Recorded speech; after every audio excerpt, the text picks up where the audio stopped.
fundable.com and equitynet.com have made it possible for you to develop a brand new business. That's critical because there's no audited financial statements for brand new businesses because they haven't existed. You can develop a brand new business, you can put it out there, you can raise money on the public market, which is what fundable.com and equitynet.net are. And you can get an unlimited number of accredited investors to put money into your deal. It's like being able to do a public offering without a public offering. Now, once they buy your stock, there's no public market, so it isn't a public offering, but it's like doing a public offering. It gives you access, and now that there's been a year that's gone on, the accredited investors are really very well in tune with what's going on these websites for crowdfunding, so they are watching for new deals. And so it gives you a place to go to look for money that you didn't have in the past. They come looking for you, you come bringing your deal. It's a place where you can meet, and all you have to do is certify or verify to your, do some due diligence that they're actually accredited before you accept the money. The money doesn't flow through the website, it flows directly to you. You pay a fee, typically about $100 per month that you're doing your offering. You pay a fee to the website for the privilege of using their website as the place where you offer your deal. Okay, let's talk about debt financing. Of course, what I said earlier was debt financing is different from equity financing in that it requires that you make payments back. And that's the big deal. Debt financing is popular because a lot of entrepreneurs will get debt early on, and because before they leave their day job and go to their real job, they typically will borrow money while they still have a job to use as collateral for the payment back. And then they get money and they start it.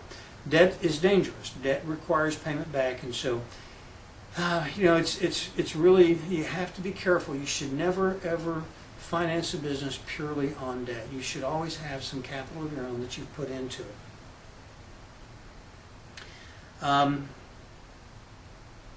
The vast majority of small business loan applications are not approved because of things like weak personal credit and experienced management, not enough collateral. Let's face it, here's the rule for banks. Banks will not lend you money if you need it.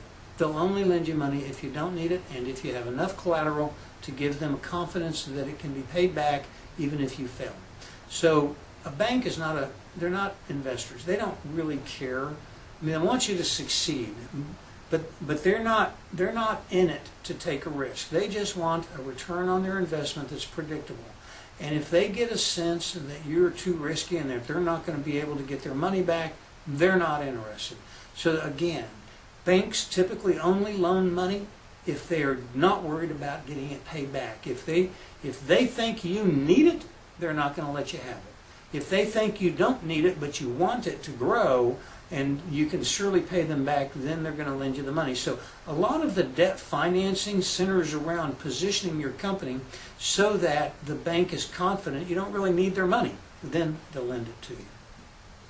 Okay, so what are the major ways that banks finance? They look at things like accounts receivable, inventory, heavy equipment, and real estate. And then they'll lend you money against those things. And here's the percentages that they'll provide in terms of financing. Now, accounts receivable are also often financed by factoring companies.